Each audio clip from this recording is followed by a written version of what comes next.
What's up, motherfuckers? This week's episode of the Deck Chair Yumz podcast is brought to you by, yet again, our live show on May the 20th, Mandela Hall. Tickets are flying out. We have a few left. Please go and get some. We're in for an absolute treat. Mickey's back 2 days before the fucking show, so you're going to hear the biggest rants about Australia on that night, and hopefully we don't hear them again. It won't be video recorded, so if you haven't got your tickets, you're not going to see it, and trust me, there's a lot of things you're going to want to see in this one. So, speaking of things you don't want to see, our next guest this week is one half of the Big Massive podcast. He is the unofficial king of Strabane, and he basically danced around Paddy McDonald for 3 rounds for charity/gigs. I let him Ladies draw. and gentlemen, please welcome Mr. Ronan Boyle. Hello! I let the hair draw. And I shouldn't have, because after Danny was telling me, like, we had it planned. Mm-hmm. We organised a light spire. But I stuck on a wee video of me hitting the pads and the bags and all, just to let people know the difference. Levels. And then I seen how high he had his belt. Did you see that? I just seen him coming into the ring, and I was like, nah, man. I swear to God, I'd say between his chin and his belt was about fucking 4 inches. I don't know what that was about. I don't know why. So he doesn't want to hit below the belt. You know what I mean? Oh, I know, even before when his music was on, he was going out to kill. He just turned around and said to me, 30% big man. he didn't have, did he? Aye. Oh, lovely. Or 70, something like that. You know what I mean? You know me with maths. You'll be good.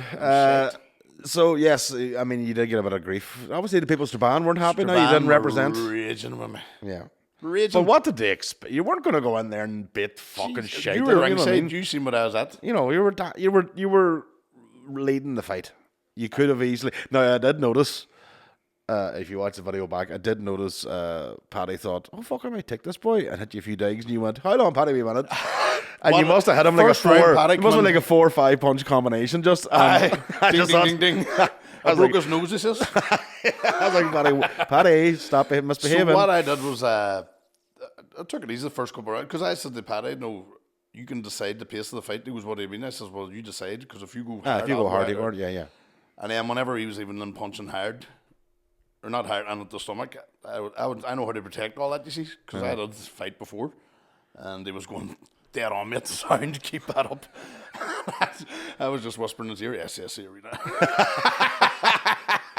Fucking gig negotiations going on mid-round. Then I was thinking, fuck, you know what, I'm not landing enough. I was doing a lot of blocking and movement. There was a lot of movement, aye. So I says, right, in the last round, I'll speed her up a bit. So he did come in for a couple then, and I went, right. And I went, ding, ding, ding, ding. I think it was like straight one, a couple of wee hooks and uppercut. But the ref broke it up. Aye, the ref. He stepped in, and I was looking at him. I says, I thought there was something wrong, and then the bell went then. Aye. And listen, ones were giving Paddy stick, and somebody said to Paddy, who won? And Paddy said, mental health won, son. Yeah, that is very true. I mean, That's that the is truth thing. behind But it. it just shows you, like, people did bay for blood. Like, they wanted Strabane, to see. like... Yeah. But, I mean, you know, the only one who went for blood was Mickey. You know, everybody else was sound about it. Mickey was a cunt. The other way, and you know the thing, Mickey too, how cunty Mickey was. Mickey and Mark sort of had an agreement. Sure, we'll probably fucking bust out laughing and not fucking touch each other. That was all mind games from Bartlett. Jesus, Bartlett was at it because he was ringing me in. I'm missing his wee midnight. Oh, 2 in the morning. I've had a few of them. But Mickey showed the skills. That's the thing, and that's the problem, man. I mean, I said, I knew on the day that it happened here, when the wake happened, and McCartney came and stole the spotlight from Bartlett, I went, you're going to pay for that in the fucking ring, because Bartlett does not like spotlight taken.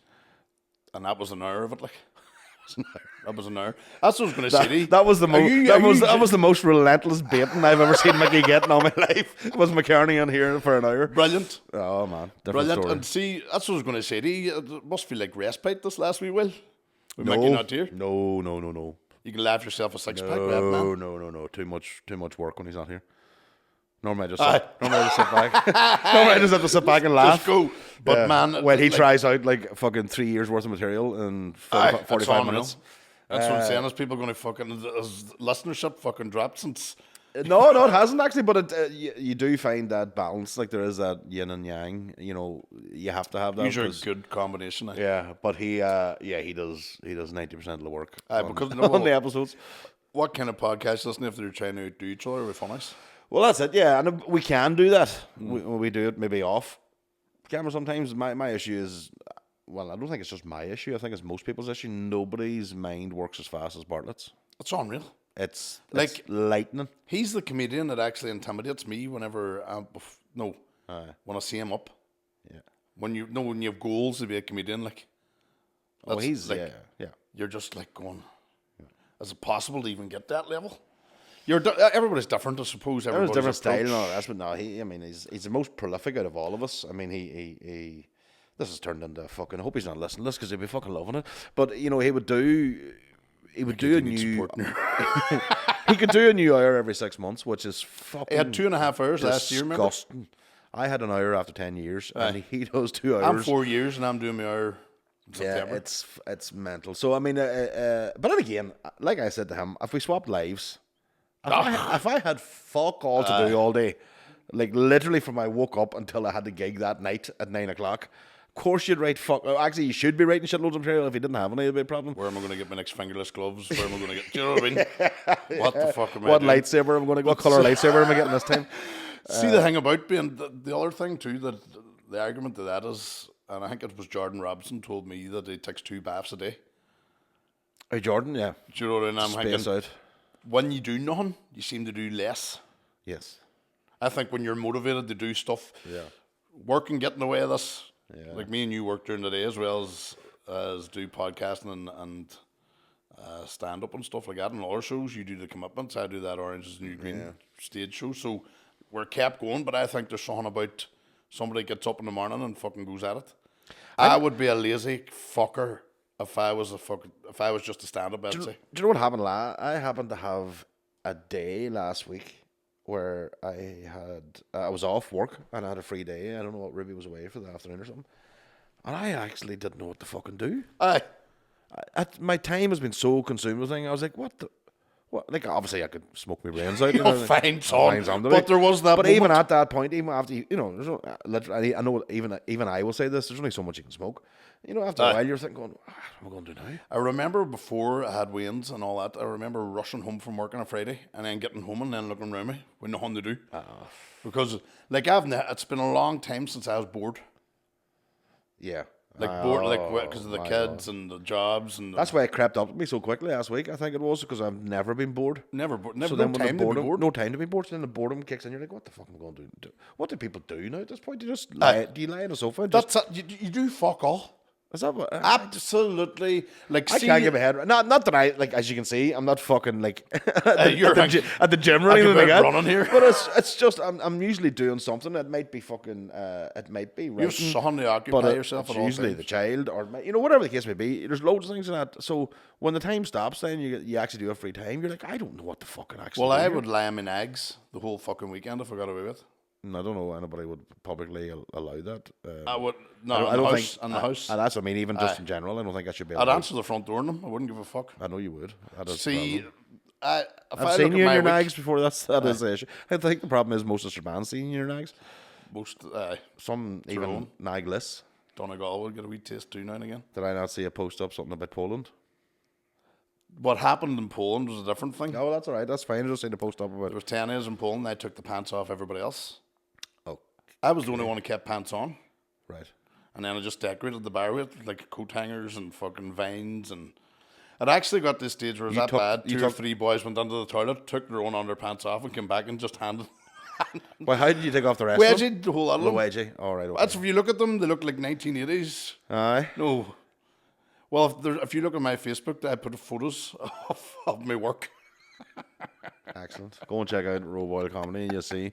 I was wondering what the story was behind that. So you basically were the bully of the group. But man, we were talking, I'd said it in the podcast, I had Niall Blee and we had another work buddy from Australia. And one night we were staying in the Ramada Hotel, staff do. And I remember just going over and pulling the nags off the boys. And Blee was at... Every time you say that statement, it sounds like statutory rape. Aye. It's borderline. I Like, would know where ripping eggs off. the best one is, it's only good when they fight back. You know what I mean? It's not. Just like no, stop it. I don't It's say that. not. See if there's a bit of struggle. That's the juice. You know what I mean? That's the gravy. We're Blee now. Just please. If I see you coming now, just arch the back. Go on. And that takes the fun out of it, so don't do it. But the Australian buddy, he'd go, fuck off, Ron, get out. I pulled them off, and then he goes, please, Boyle, they're my new underpants. And I just held them at the window, and then I just let them go. And they just floated through Belfast. The year after then, I went to do it again. He had a full pair of pajamas on. Fucking ropes tied. Fucking brand new striped pajamas. You I don't know. Explaining to your wife, what are you doing? Oh, I just have to prepare myself for running. It's not. It's just fucking. Put me long johns on. So she sent me a text. We were having a couple of drinks on Saturday night, and she sent me a text. This was a fucking cracker. I woke up to this because I would get up earlier than her, but I went to sleep before her. What do you see? Who's her? Your wife? The wife. Uh-huh. You just said in your sleep, there's fannies and tits everywhere for reference.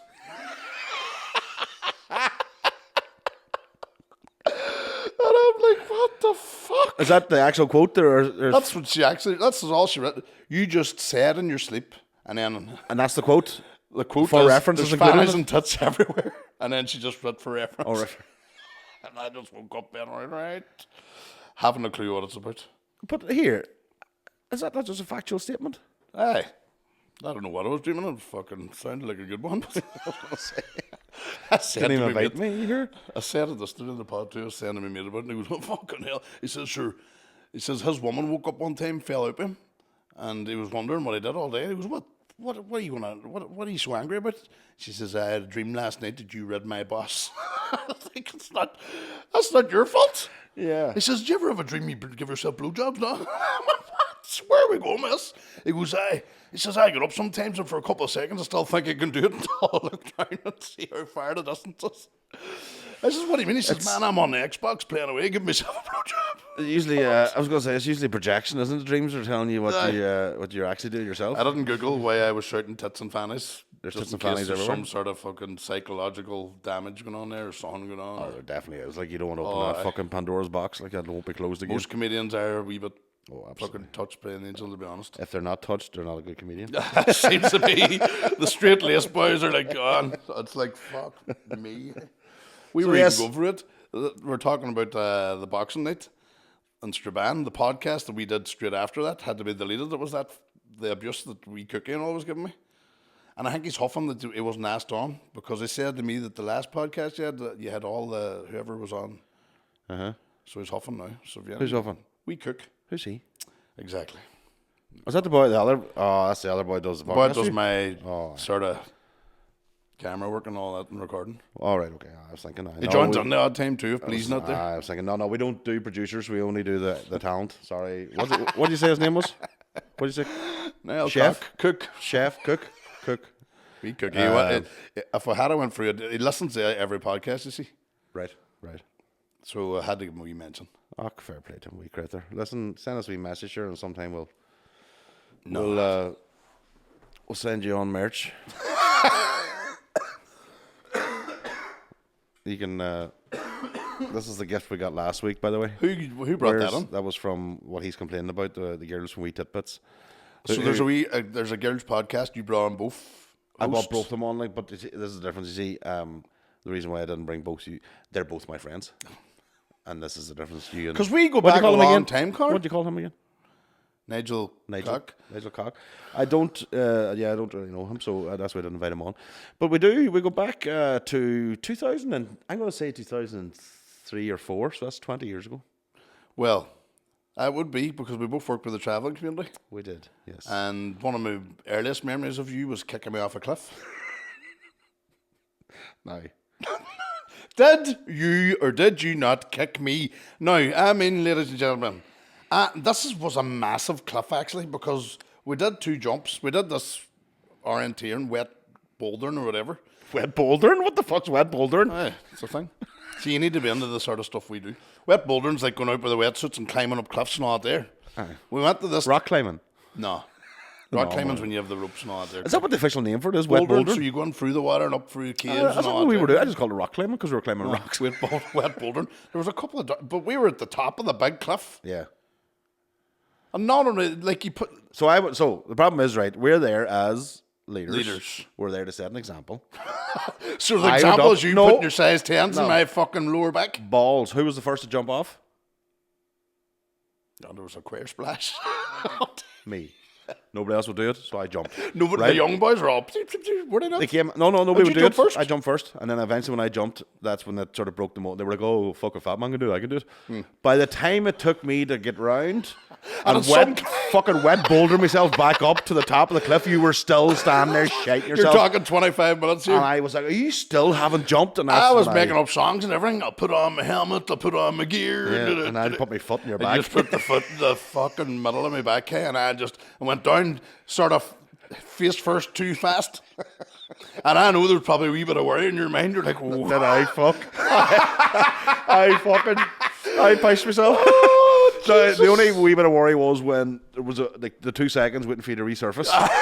Once I seen the head come up in the water, I was like, fucking dead. Jesus Christ. But see the thing about it, there was a spot to jump under. There was. You didn't take that into consideration when you were kicking Mr. Bandman in the back? No. But by fucking traveller lads thought I was God. Oh, aye. Bastards. I was a fucking legend. Bastards, aye. But that was one of the first activities. But we did so many other things after that. I remember we went ice skating one time. And we literally went round the ice rink howling the walls. I just cannot do ice skating. And that was the last time I ever tried it again, because that haunted me. There was me, you, and another big fella that must have been working on me. And the three of us were 3 big units. Yeah. We must have took 20 minutes to get round it. Just to get round and it, it was hold just on. like Yeah. gripping Looking things bit. and all. And then When you got to the plastic part where there's no wall, you're like, oh, for fuck's sake. Yeah, and I actually thought, I used to always say, oh, fat people just can't ice skate. That's what it is, just fat people. But then last night I seen an advertisement on TV, and it was a big doll fucking ice skating, something to do with sandy tiles or something they were advertising. But she's spinning on. I was like, fuck, it's nothing to do with fat people. Or fanny pads. Maybe that's what's wrong. There was somebody that fell maybe we didn't flat have in her face. Maybe we didn't have fanny pads on. That's why we couldn't fucking ice skate. There was a celebrity that fell flat in her face. Oh, that, yeah. Gemma Collins. Some memes came out after that too. That was, yeah. Fucking whenever she landed, just Yeah, there was fucking the after the effects. earth moved. The after effects were felt for a long time after that.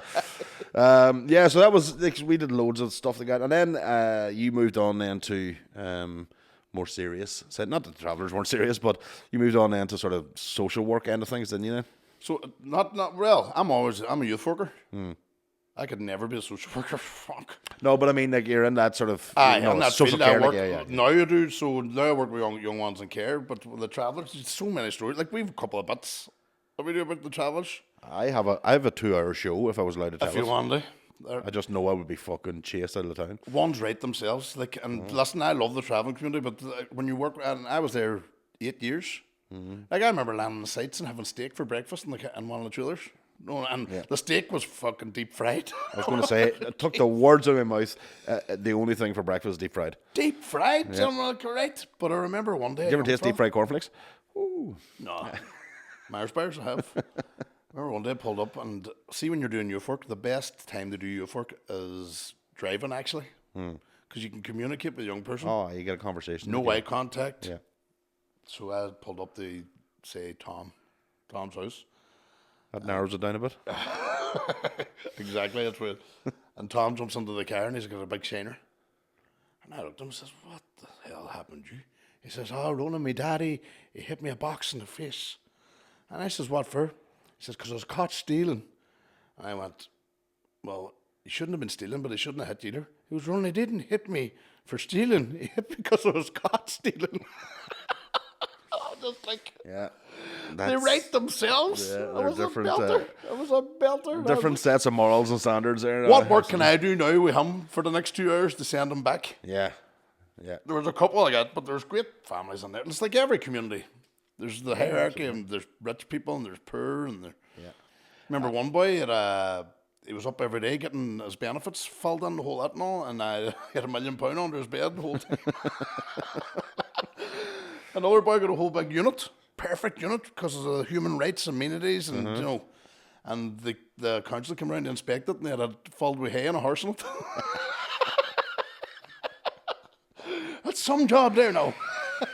I'll never forget being asked to go to the house executive, and one of the boys had got in trouble. So what happened was, he had separated from his wife. Even though separations don't happen in the traveling community. But anyway, he separated his wife. One of the children lived with him, and they had a flat in one of the estates in Oma. And house executive randomly, never do it, and actually I don't know till this day if they still do it, randomly round at 9 o'clock on a Wednesday night, knock on the door, does a check. Oh. And a Polish boy opens the door. Did they not? And they said, is Mr. So-and-so here? No. So I left anyway. So this is what happened. So I was then, the boy said to me, will you come with me, will you? This is what happened, and I need somebody to help me. And I said, well, listen, I don't know if I can help you. They go, just help me. So I went in and sat down beside, and the boy took up this folder about fucking 6 inches thick on the table and said, Mr. So-and-so, it says here, you're separated with wife? Yes, separated now 5 years, yes. And it says, but also says here that 6 months ago you opened a joint bank account with her in Halifax. And I was like, oh. There's times when you're sitting and there. he looked at me, and I just give him the look as if say, there's fuck You're all on your own there's now, fuck son. all I can do here, my friend. And then he just looked at me and went, I want to see a solicitor. I said, it's not a court. Like, you're not going to bring a solicitor. You're not being arrested. It's just you're not going to have that fucking flat anymore for a dole trap. And God knows how many loans, HP, and all the things ran through that flat. Oh, together. man. Unbelievable. And probably charging the Polish ones rent. Oh, absolutely. Oh, they were so blended out, boy. There was 4 Polish boys in one room. I remember we had a crash, and then you leave your wheel into the crash in the morning, you have 2 hours to come back, and they wouldn't come back, they 5 in the evening. The staff were only paid, they fucking 12. Come back 3 months later. A cracker one. I ran a youth club, and I was strictly like 11 to 13, then 13 plus and all that there. And this woman come up, and they all bag each other on the side. So, will you let him in? And I went, I can't let him in. You have to be 11. He is 11, Ronan. I says, he's not 11. I swear, Paddy, Ronan Boyle, he's 11. I says, he's wearing a fucking nappy. I seen you park the buggy around the corner, literally. And your man goes, I can prove it. I says, you can prove he's 11. I says, yes. I says, go down. And they went like that. I just crossed his neck. He licked his finger and crossed his neck. He says, I swear to God. And I says, that's not evidence. And he goes to me, he says to me, stop being racist, Ronan. I'm standing dealing with this, like going, I'm not letting him in. And the nappy needs change, by the way. Drooping around his knees. Just hanging. I remember him running around the site in the nappy, just in the snow. I remember going out to the site one day. Hard people, like. I remember going out to the site one day and seeing a transit van coming at me with no driver. And I'm looking all the time. And I'm like, well, where the fuck is that moving? And if you look very close, you see the top of a wee fringe just over the steering wheel. And it's one of the Wayans, 5 years of age, fucking bringing the transit van and then reversing it into the driveway. You're like, these fucking Wayans is under. They just have a different level of. The theory was the only. Theory is the only thing got them down, yeah. I used to have to take them. Once you pass the theory, you get your license. Oh, you had a license. It was simple then. Like. They've been driving from 5 for fuck's sake. Everybody else has to take lessons and they just can't wait to get out there. They had to take lessons in the theory test. See, people don't realise too, there's different types of communities within the community too. So see where I worked, you had the housing development where they were settled. Yeah. Then you had the ones that maybe stayed for a wee while and left and maybe got into a bit of bother and then, but they were blaming everybody. Oh, aye. But I remember there was a while lot of people that would have passing the site settled, throwing the rubbish in. Country people, oh aye. Country people, as they would say.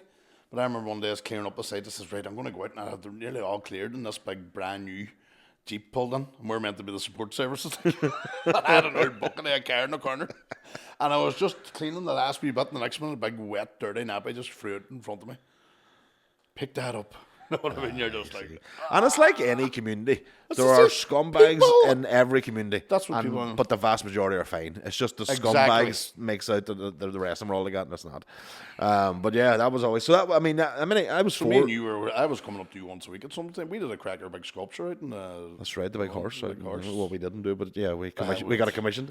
I'm surprised. Well, I was there, hands on. I was surprised it's still there, still standing. But sure, it's a pride of place and they have horses and all that there. And one of the traveller men that got involved passed away very shortly after. Yeah. And it was known as a big name in the family. So it was mad times, boy. They were, I mean, it was a weird job because you kind of got to see the humanity behind the community. Yeah. Even though that's sort of my background, living near Ballycolm, and I was Hunters Crescent, so we grew up around. You grew up around travellers, like so. My one of my best friends was a traveller, so it was a weird. It was weird then to look at. Fuck, you are actually getting harassed. You know, you actually are.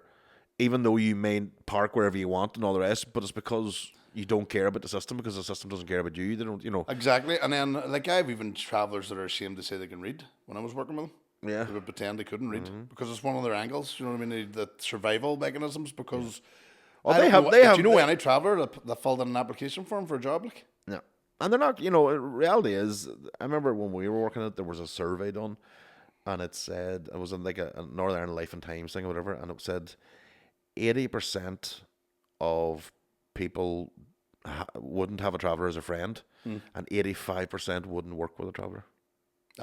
Just to work with. And do you know how? Imagine that was a black person. I know. Imagine that survey was about. You know what I mean? That's fucking mental. It's mental. And do you know what? It's so common, the abuse they would get and stuff. Yeah. I'll give you an example. I always said over the years, it's the only thing Catholics and Protestants could agree on in this country is the hatred for travellers. Well, it seems to be that one of these Catholic areas that there's that they go into, but traveller sites. Yeah, but I mean their actual the discrimination and things, and be able to fire out the G word every so often I worked whenever with they want travellers to. 10 years. I've got traveller friends, 20 years. And this just shows you how deep it goes because it just runs off people's mouths, right? My mate, traveller, known him 20 years. Probably known him longer, 30 years. He sold me a Chihuahua. I'm already laughing because number one, Chihuahua is funny to say, but also in my head I'm going, where did it come from? We did hear. Like, it wasn't his name on the fucking. Of course not. When I rang him up and then I realised it was him, I says, he says, Ron, I just put on you know the way people treat travellers, man. I just put on a common name, and then I says, have you got the papers and all? You said, no, I don't have a thing. So I got like £200 knocked off it. Right. And it was just after our other Chihuahua got knocked down and the whole family is wrecked. So I brought this home and I was a hero for a day. They knocked it down. As a setup. Like fucking, we do this. You and your fucking other half says so racist and you just have to look at her and go, what? Our dog's a mental case that runs around with a lipstick out all the time. Right? It's eating its own shite, it's biting everything and it just doesn't stay at peace. And the wife Warda goes, hey, that fucking dog's mental. And I says, I know. And you know what she said to me? Do you think that's a traveller coming out to them? With a fucking Chihuahua. I don't know which is worse. Her racism or thinking that the dog's going to go on like it's fucking Ma's owner. I was only 6 weeks old when we got it. So a campsite can be in your DNA. Holy fuck. I just had to... Like, she's sitting watching the King yesterday. The whole celebrations or whatever it was, the coronation. Old Danny Fingers. He was getting... Did you see them? Oh, fucking hell. That's definitely fucking lizard. Oh, that's... Lick the eyeball with the tongue just... I don't know, there's something weird in fucking hands on me. Jesus Christ. I didn't see any of it, thank fuck. I didn't watch any of the concert or any of that sort of shit. I remind you of something in Disney. It's weird. Like a real going back to the fucking, I don't know. But I actually thought the opposite, because Disney's magical. This looked like...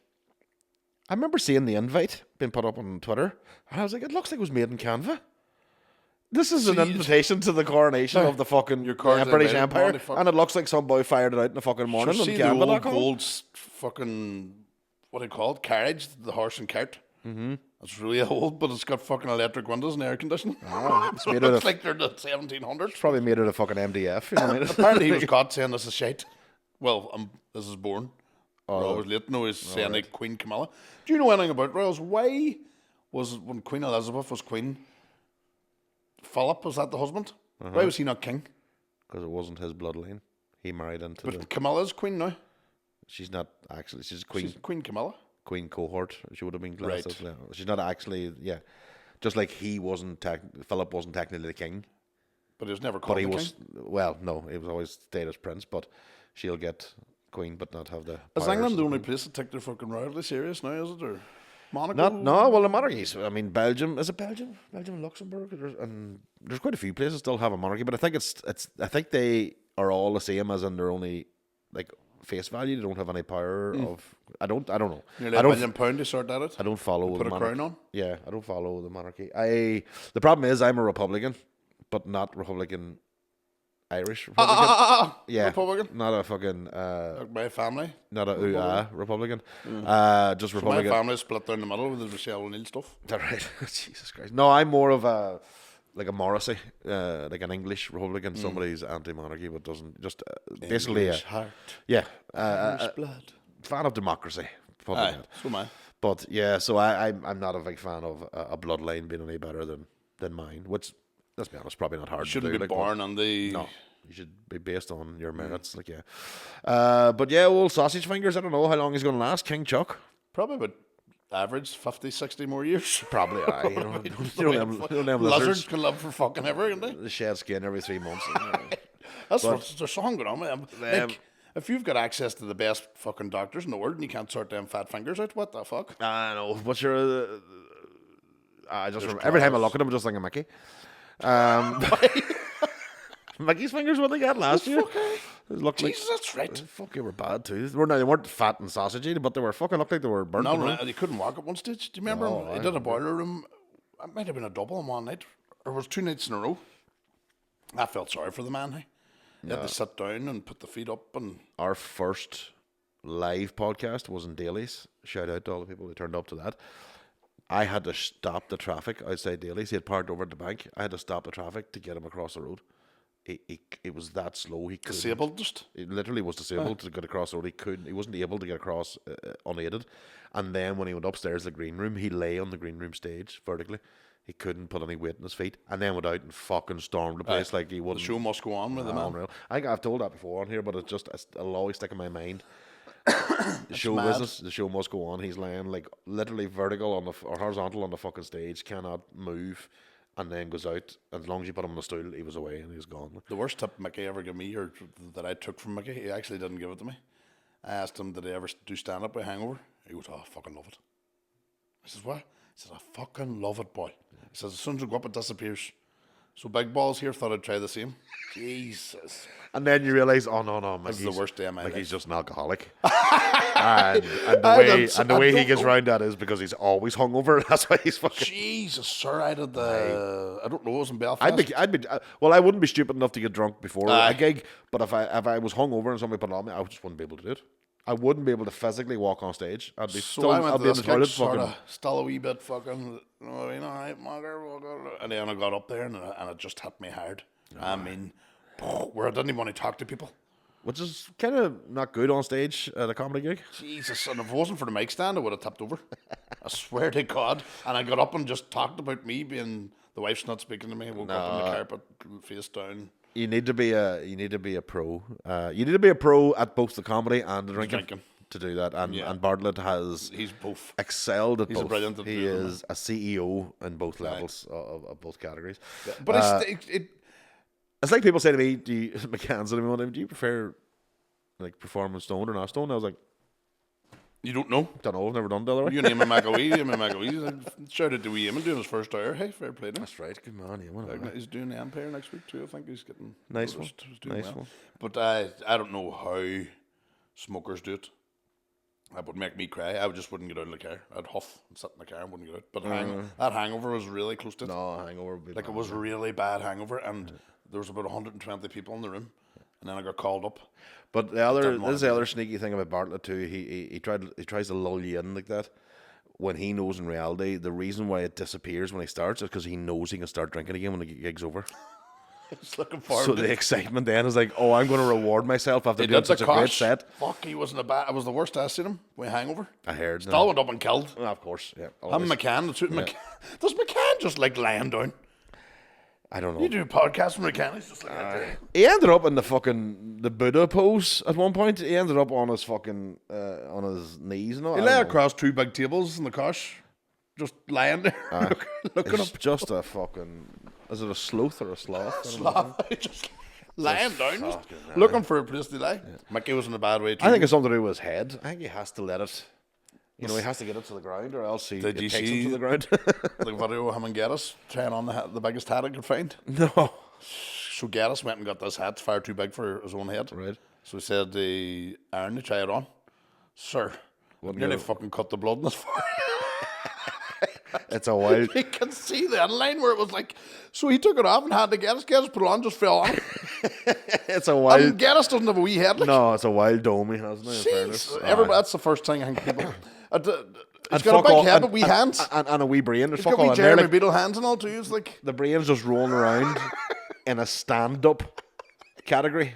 He doesn't have categories for anything else. He doesn't, even though he's all the space. oh, he's an encyclopedia when it comes to. Oh, the stand-up. That's his. He's a stand-up brain. I would send him a wee text while I watch now because I haven't watched anything. He could figure out space-time fucking entanglement of quantum physics. The size of the fuck. If his brain was the same size as his head.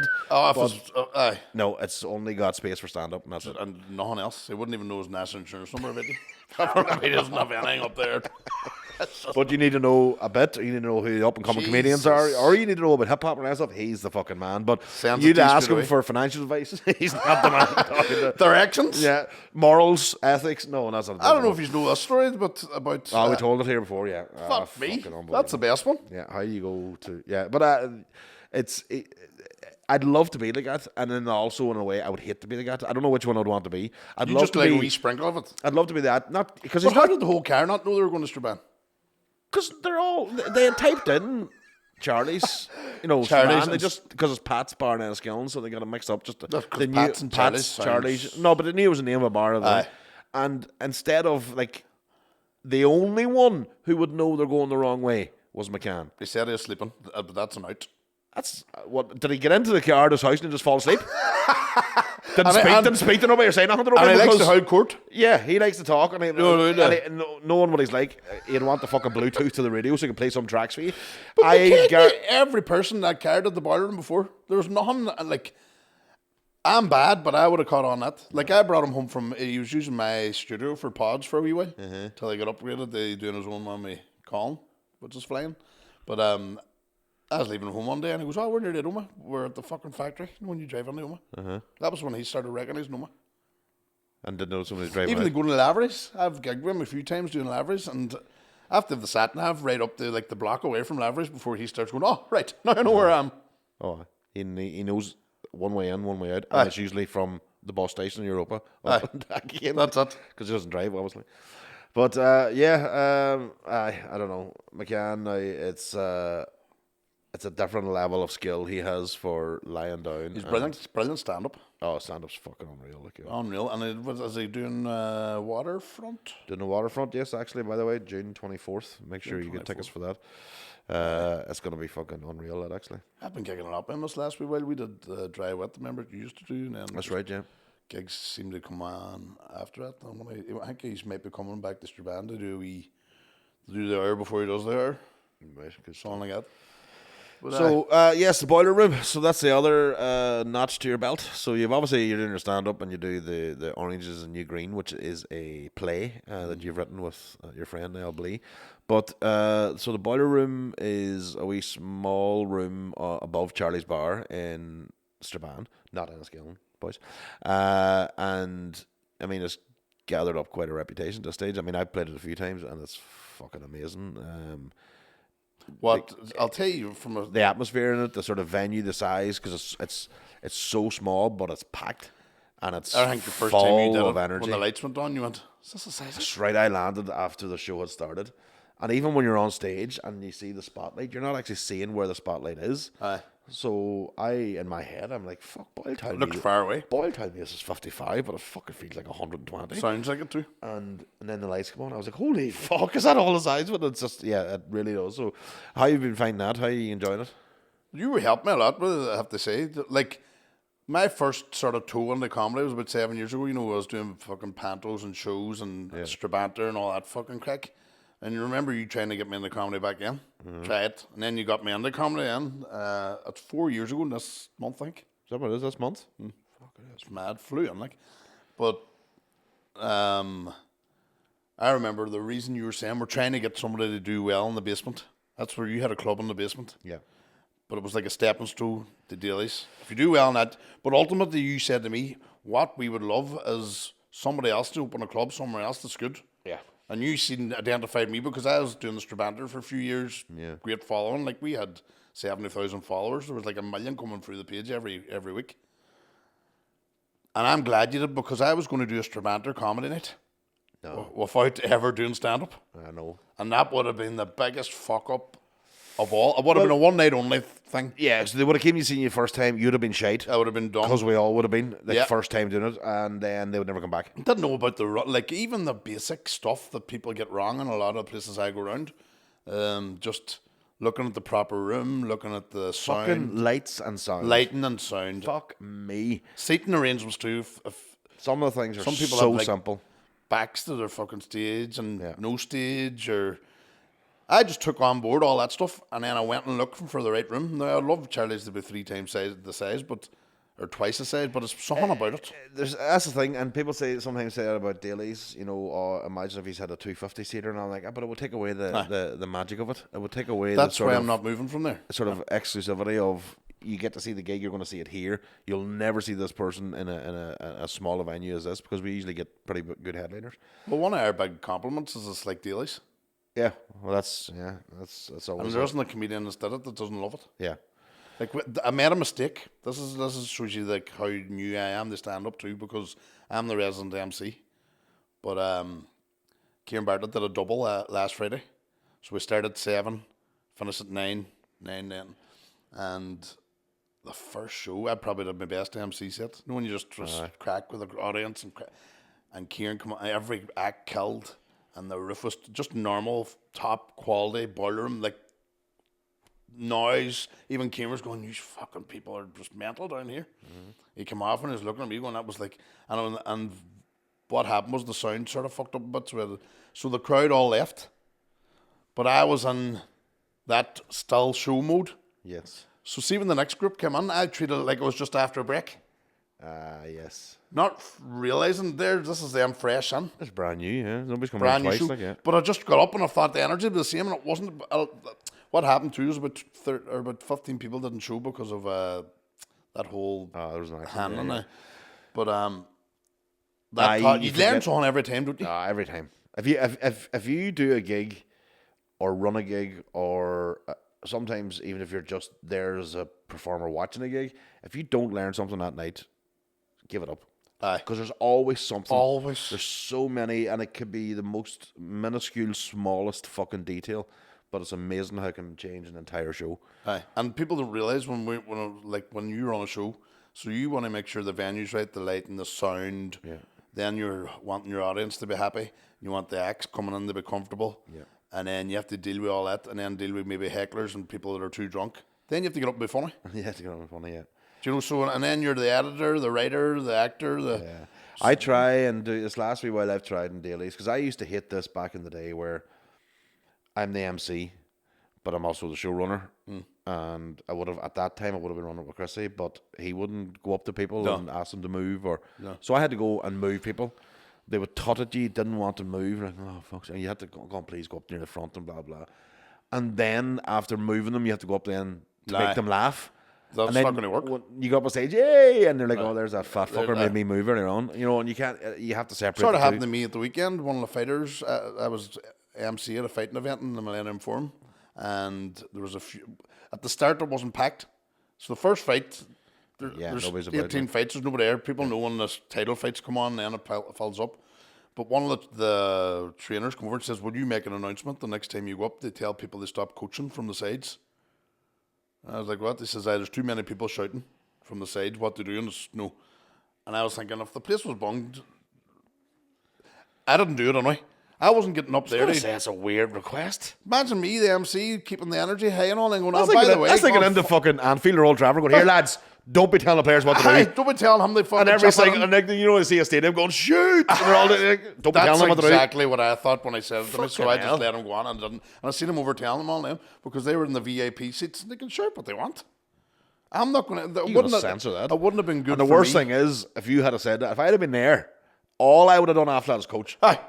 If I'd have went over and looked at the fucking 10 people and said, stop shouting at the fighters, I wasn't going to do it. But you learn that, and I learned that from doing the comedy. Aye, what a request. Holy fuck. Stop them people from shouting out. I know, man. Fuck. And a boxing fight, you know, or MMA, like, Jesus And then Christ. that's just going to harm me. Nobody Oh, else. aye. Yeah. Who's that dickhead? Did you watch Sean McCombs fight the other night? I could sure was working. Oh, you were working? Oh, fuck.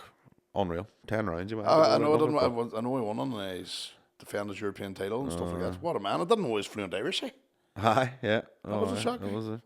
He, I had seen that before somewhere, but he had done some. He's on. He's been on a few Irish channels. channels now. That's what I've seen him on. But And that's where it was. A TG4 did a thing on him. But I fucking watched it. And I was like, fair play to him, man. He was fucking unreal, like, and he's skilled, like. But I thought, Jesus, last round, you know, you could see the energy was running out. I thought, fuck, if he doesn't, where most fighters would just go, right, I've got this in the bag now. I know I've won all 9 rounds. Let's just tie him up a wee bit.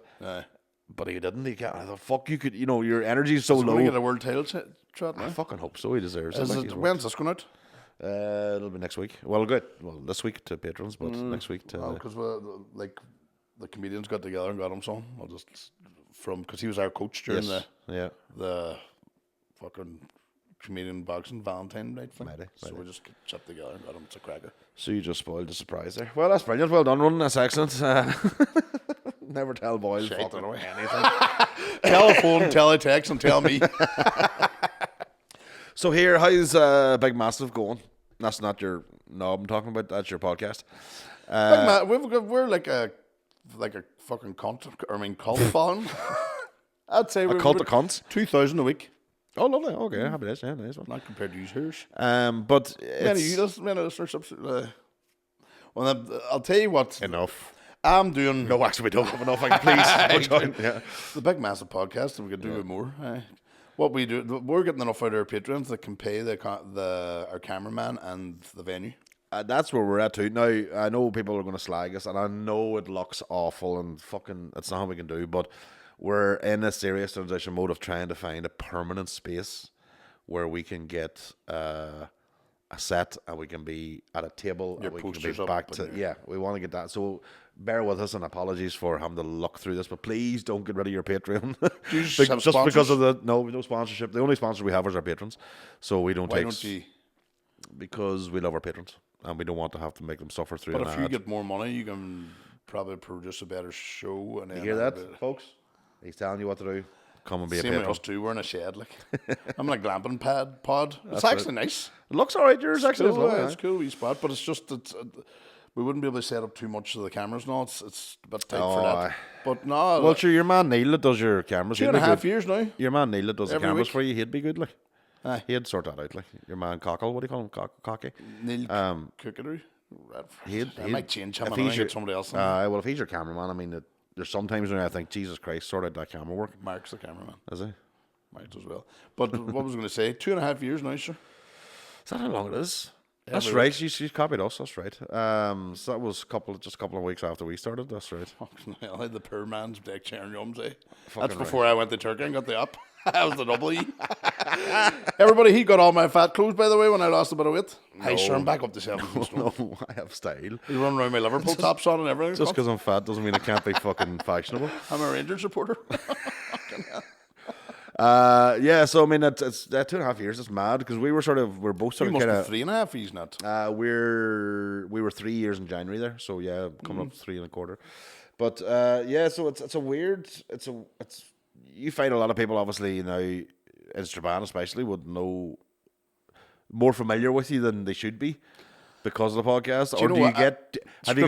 Strabane people keep their cards close to their chest. I remember I was out power walking. Well, I wasn't out. There was a girl out power walking. I was going to say that's not. And I was standing at the lights and see if you take a left, it's the worst walk you can ever do. It's just a long, mundane bypass. Oh, the other one's all that you enjoy walking. Uh-huh.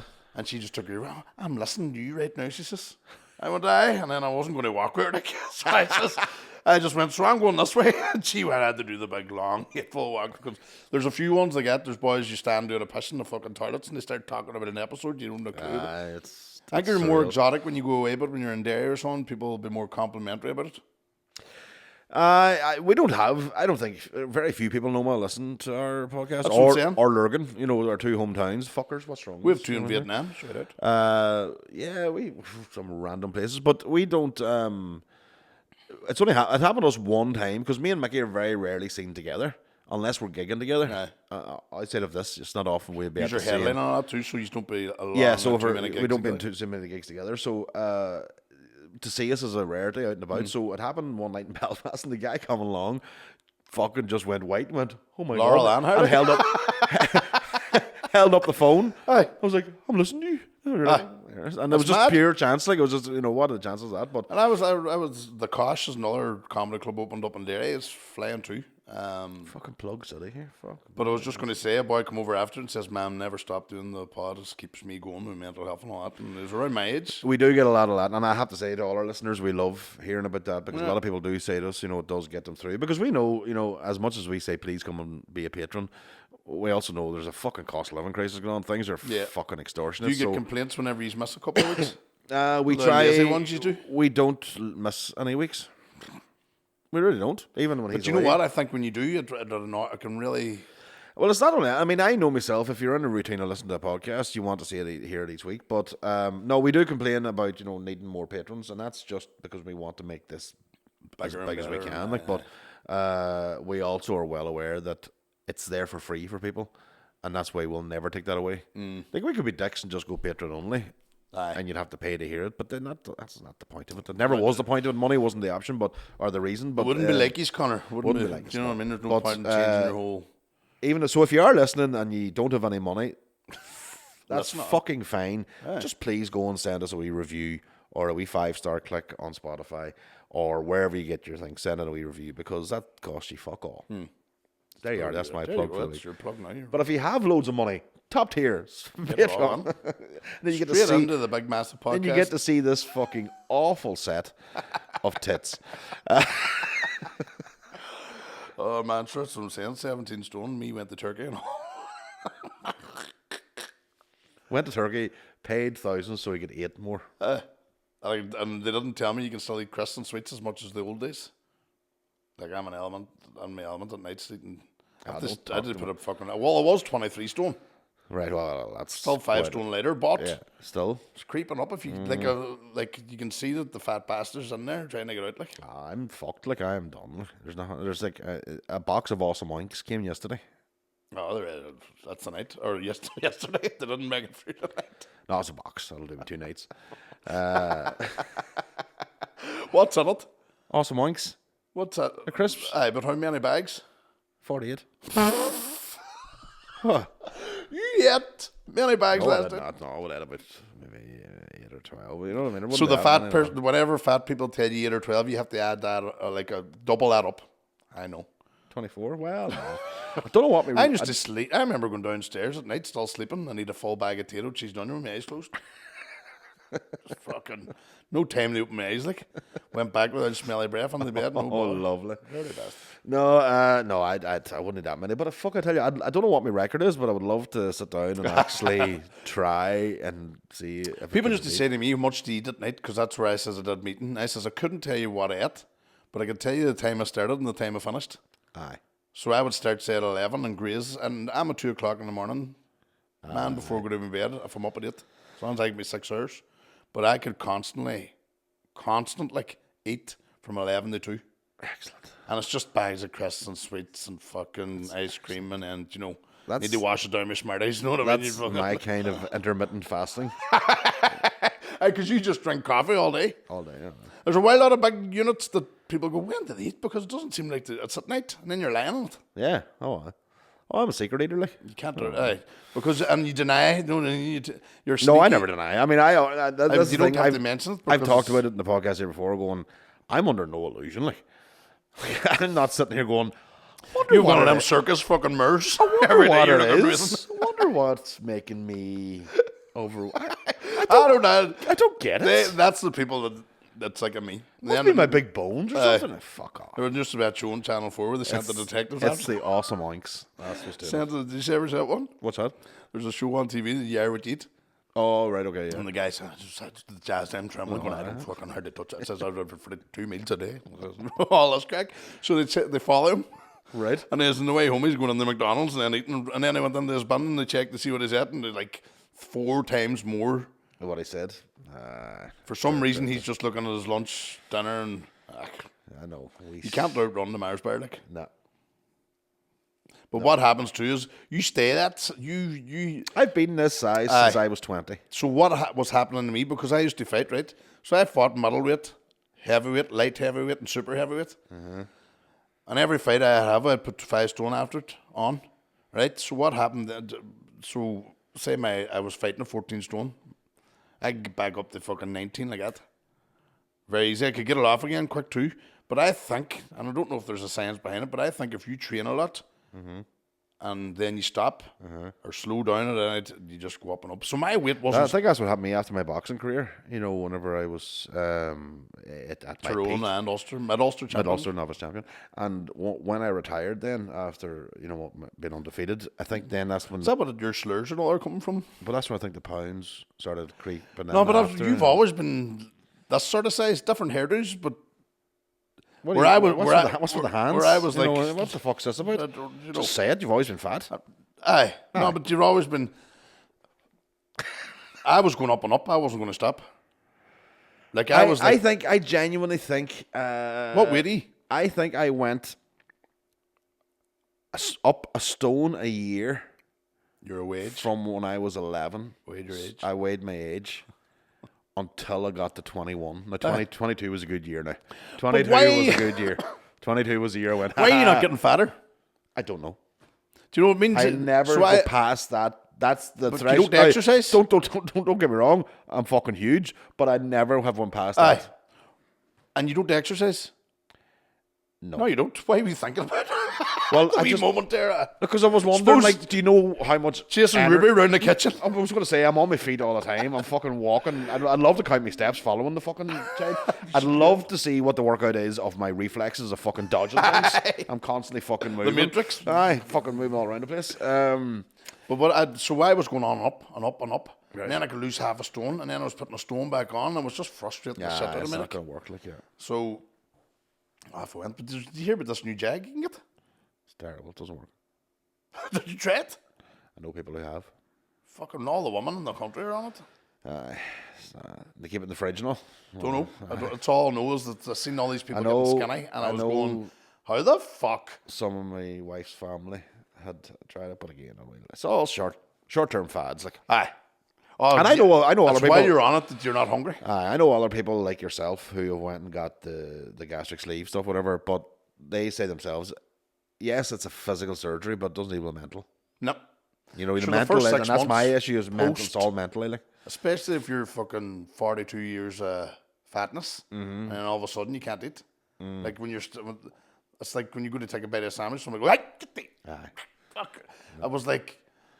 It was a head fuck for 6 months. Imagine I went and got the gastric sleeve, right? And I lost. What did you lose? That's telling Kieran Bartlett the only thing you're afraid of. Like I said to Kieran Bartlett, I says, what would be your biggest fear if you went and got the sleeve? And he goes, fucking dying, mate. I said, do you know what Connor Keys is? He goes, what? Thinks I get too good looking. I would be too fucking. Like, I would be fucking. You'd look like the boy that fucking was melted in the end of RoboCop. Would I fuck? I would look like. Well, the jazz man. I'd look like a toned Jack Black. I would look fucking amazing. I would look amazing. And that would be good for your confidence, your self-esteem, your stage time. Why is my confidence getting higher than it is? I know. I'm a fucking stand-up. Yeah. There is no bigger confidence. Show-offs, like. You know what I mean? There's no bigger narcissists or show-offs or fucking. Imagine giving this more confidence. Do you know why you need to fucking look at it? To live longer? Who the fuck wants to live longer? Do you know what my life is? I can't wait to clock it like you too, support Man United. Fucking, you've got all that fucking X. All the problems are going against me. Everything goes against me. It's been a weird one. I mean, you have plateaued with weight, but the last 10 years, it's like that's 20. Lucky. I swear to God, 21. Well, that's lucky. 20. Yeah. Have you seen Brendan Fraser's movie? The Whale. Is it good? I didn't want to watch it in case I got hungry, and that was. You know, no, but genuinely, I was thinking, oh, fuck, I'm going to want to eat now. You know what I mean? So I didn't want to watch it. No, I must. I stuck it on yesterday thinking it's just going to be one, because I read it and it's about this teacher that's trying to get in touch with his estranged daughter or something. Yeah. So I had my wee girl sitting beside me. First scene, I'm wanking, the two men riding. Maybe? The wee girl just beside me. Now, was this your adult daughter or My Wayne. lovely? So I just thought it was a fat boy that fucking teaches. Because it starts off in the Zoom call. He's that fat that he doesn't want to be seen. So he's staying in the dark. Is your camera still broke, sir? Yeah, I can't seem to get myself right. The fat voice. So I asked the wee girl beside me. And then I come on and there he is, pulling the bar himself, watching two men reading. Matey. I'm like, fire stick, turn it off. God. Social services will be called.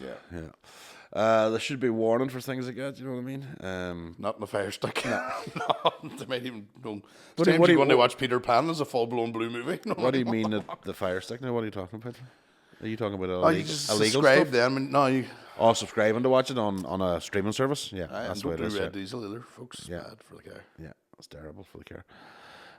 I couldn't do Red Diesel, you know. And I couldn't in the bus you're driving now. No, I could guarantee you this would happen. It happened to my mate. I know what you're going to say.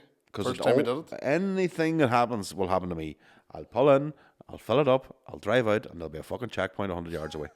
I wouldn't even get a couple of miles out of it. I wouldn't even get the value of the full tank. I'd get fucking stopped. And my luck over the years has just been. Do you know what Red Diesel does? Like, it gives you a longer neck in your fucking hose. Part of me would love it. Part of me would love it because I think a lot of boys would have a load of excuses. I know boys do like a we Civic. get messages in here sometimes about the dippers scene and the aye. fucking Moy roundabout there. As soon as you would go, here, love, I can't go in the car. Fucking tin open, just.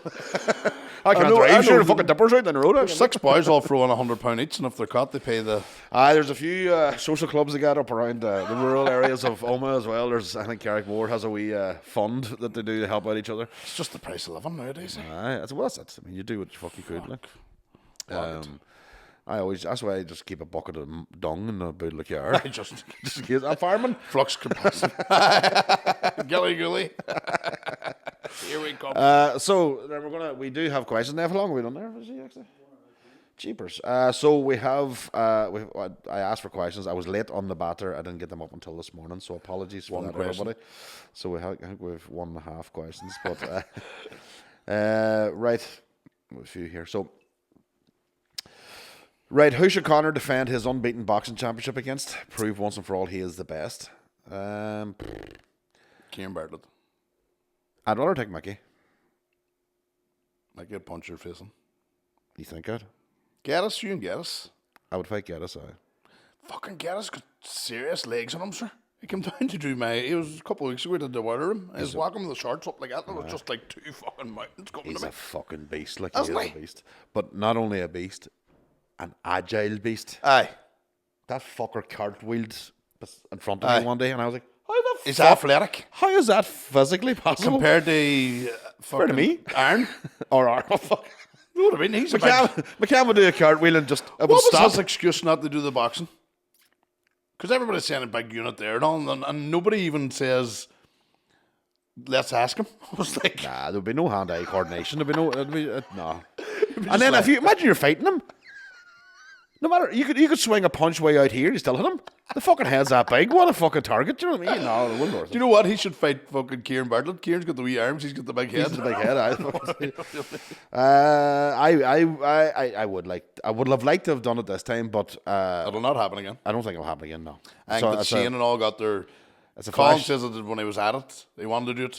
Same as that. It's a flash in the pan thing. I think, and I think it's done. And I think rightly so. You couldn't beat it. You couldn't up You it. couldn't top it. That was fucking a perfect. And people were saying SS Arena, but there's the Ulster Hall's famous for boxing. Also, Hall's famous for boxing.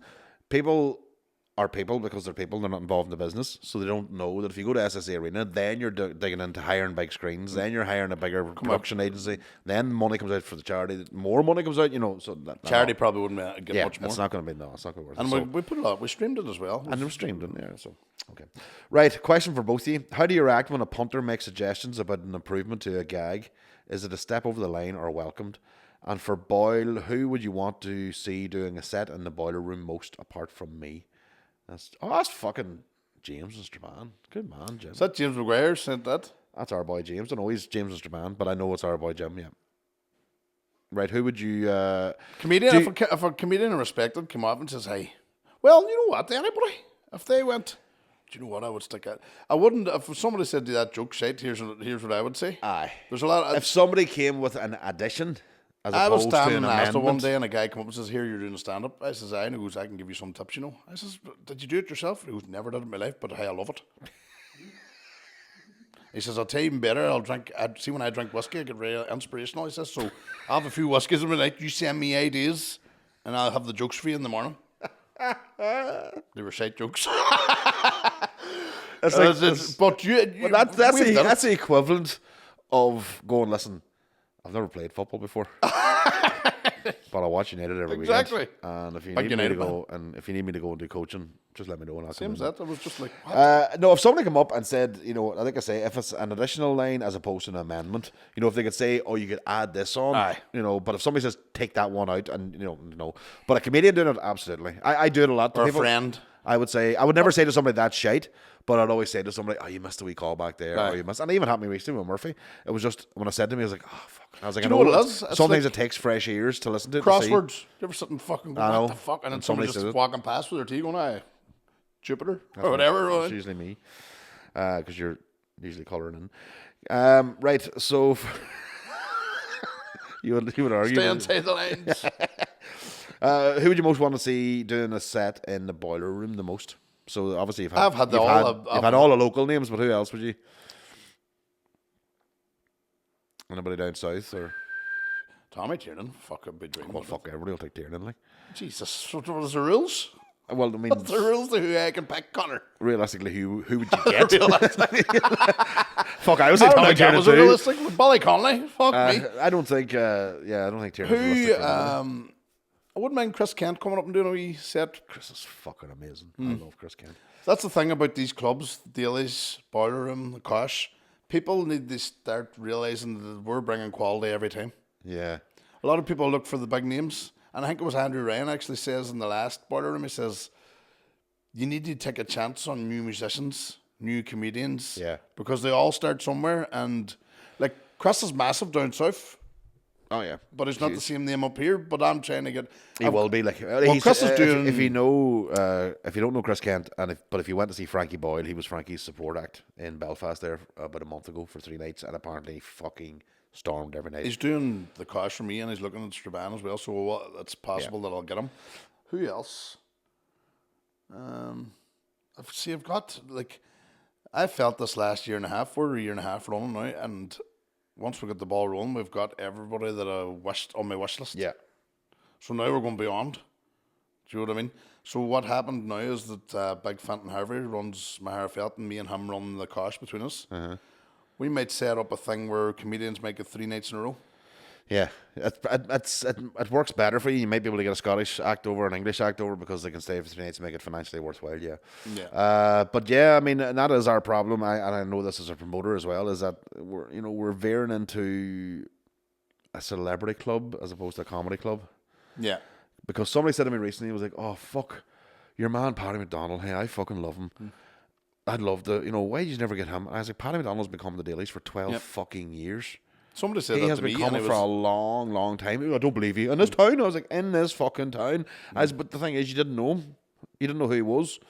I said back in the days when the Black Taxi used to be parked outside Dailies, you need better advertising for Dailies now, I think. No, it's not that. It's even with the advertising.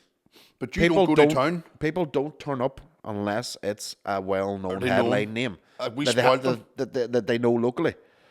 And that's not sustainable. That's only got about 6 headline acts, and you can't work that. There's 6 or 7 that guaranteed sale, but then there's and that's what I mean. That's the problem. I mean, but there's other people on that level. The club should guarantee sell because you should trust the club to know that they're never going to hire shite.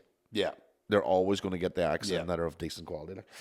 But anyway, it's early days for Strabane. I mean, you're only, it's new for you. You're only, 3-4 years into it? Strabane's starting to turn on the comedy crowd now. Took about a year. Took us a long time in Oma, and then we had unfortunately lost that sort of momentum for 4 years when the place closed. And it's been hard to get back. And then COVID hit, so another momentum fucking interruption. So we haven't really got back on our feet yet. But see, ultimately too, but you're a comedian. I want to be a comedian. I've been approached by like 6 different places looking at me to open clubs. Tempting because there's money involved. Yeah. And I would love to go full-time comedy. Do you know, ultimately that's the plan. Yeah. But I want to be a comedian. I think I don't want to be a booker. Yes, that promoter and a comedian's such a different fucking job. Because I think what people do is see the money. Yeah. So you're quicker to the money promoting. But Well, but you know what I mean? If well, there's some people that if I'm promoting, my acts have been guaranteed a fucking fee. I haven't been guaranteed. exactly. You know what I mean? I don't That's know if out of anyone's going to stress. turn So up. if you're running 5 or 6 clubs, Sean Haggerty was telling me he's running 6 clubs, Mental. and he says, I don't know. He's not enjoying it? I probably could run 6 clubs if I was full-time comedy. "Aye, If that's all I was doing. But at the moment, but, at the moment I can barely run dailies. that's what I'm saying. Would you not rather be just out gigging? Oh, aye, absolutely. Absolutely. There's some difference in stress. You landing the gig, doing 20 minutes and leaving. Fucking mental. Right, good to see Ronan on the podcast. So, Yep. Ronan, you took it easy on Paddy in the boxing. If it's to happen again, who would you like to not go easy on? What about an English comedian or just an English reporter? During Wrexham's celebration bus ride, an English BBC reporter 4 times tried to claim them as English, said Wrexham were punching above their weight, and asked should Hollywood invest in more English teams. What about fighting him? I'd love to see him elbowed repeatedly in the face. P.S. When's the next rabbit and on? I don't know. It's a long, that second part of Wrexham, let's be honest, Margot, no need for it. So, it's not going to happen Are you again. watching that show about Wrexham Football Club? Oh, I watched the first season now. The second season's not out yet, is it? No, but that's going to be Oh, brilliant. it's going to be fucking mental. What an ejaculation down that. So yeah, I mean, Who would I like the box? Who would you like to box? I was going to say anybody in the fucking comedy scene, and Tommy McCaffrey started.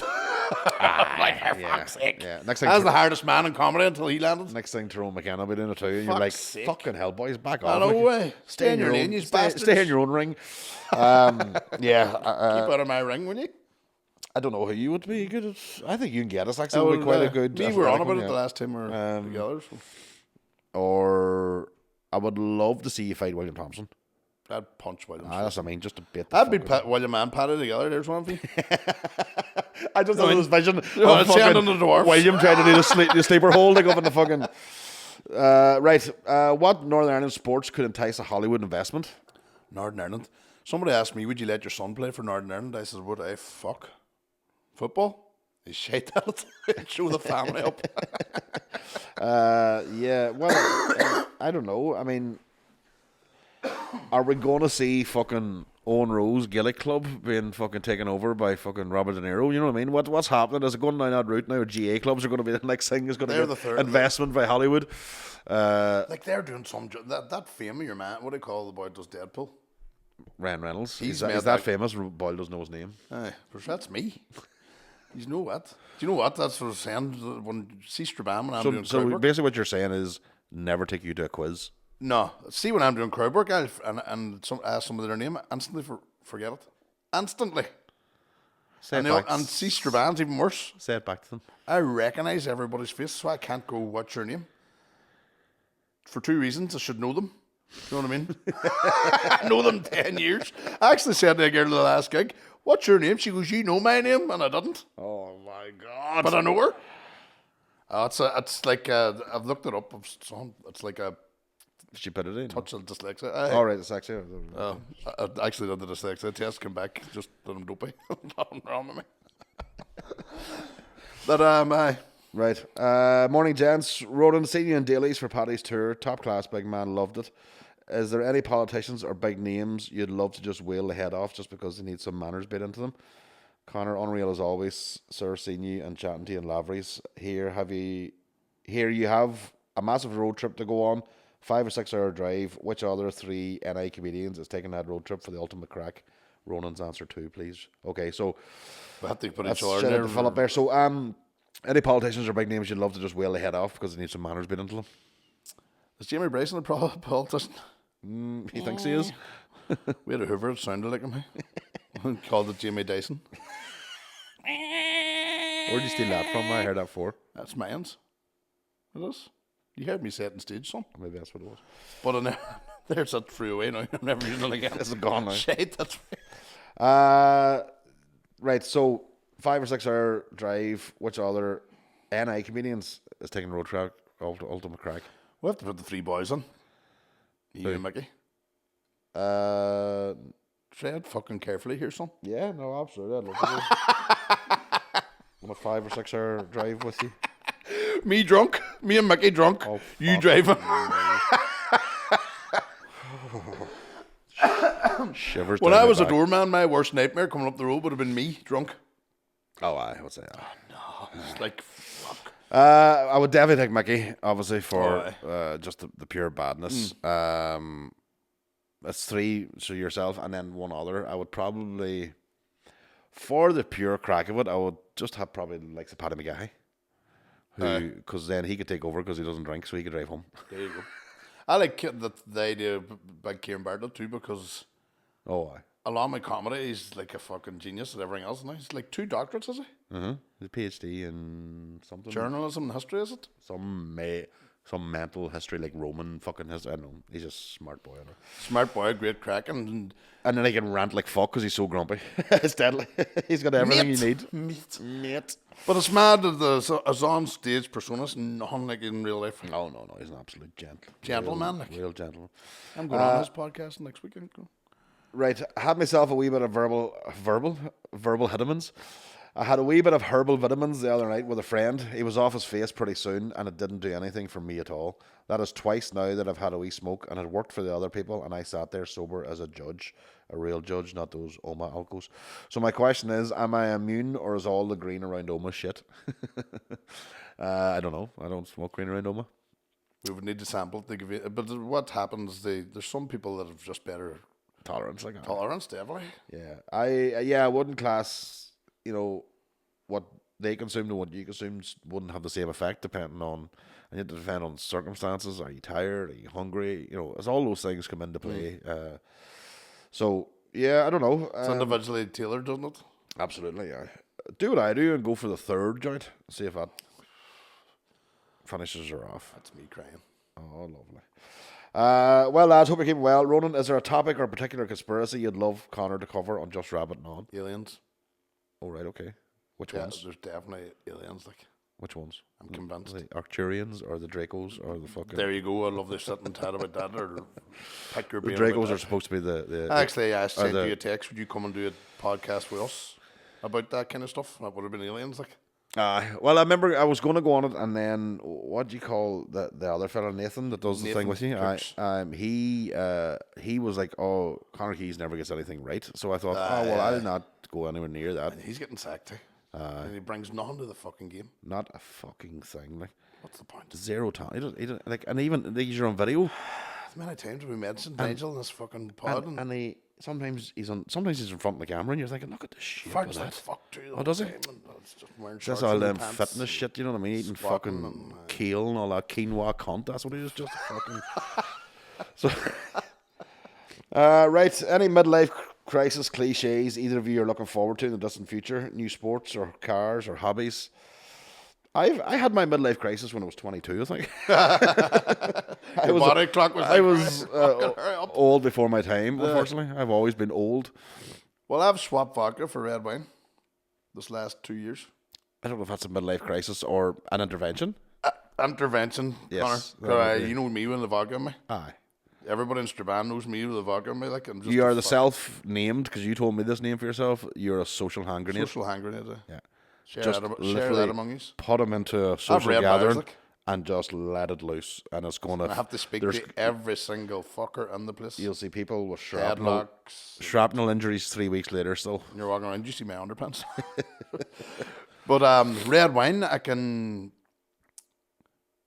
cope. I can sip in one. I could buy one bottle. I used to see boys leaving an off license with one bottle of wine and go, "Fuck off." I couldn't, I have to say. I'd have to drink 3.